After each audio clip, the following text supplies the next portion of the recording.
90% des médias en France sont maintenus sont tenus par des grands groupes, donc des grosses entreprises. Donc le problème, c'est qu'il y a un problème de liberté de la presse qui est assez évident et qu'on a vu récemment avec avec les élections présidentielles, quoi. Mais c'est-à-dire qu'il y a quand même un candidat qui était hyper favorisé, et puis voilà. Le web, ça a apporté une grosse liberté qui, j'ai l'impression, n'est pas forcément considérée comme une liberté. Ce qui est bizarre, en fait. C'est-à-dire qu'en gros, pour l'instant, en fait, on est dans dans un changement, en fait, qui est en train qui s'éternise un peu en France. Se poser des questions sur l'arrivée de Netflix, qu'est-ce que ça change, en fait. Tu vois, là, je sais pas si tu suis, en ce moment, il y a un débat, sur le fait que les films qui passent à Cannes, en fait, de chez Netflix ne sortiront donc pas en salle.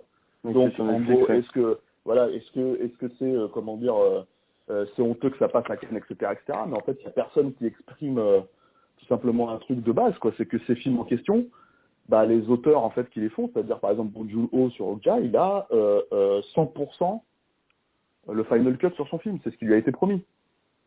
La contrepartie, c'est de ne pas sortir en salle, c'est de passer directement sur Netflix, c'est la contrepartie.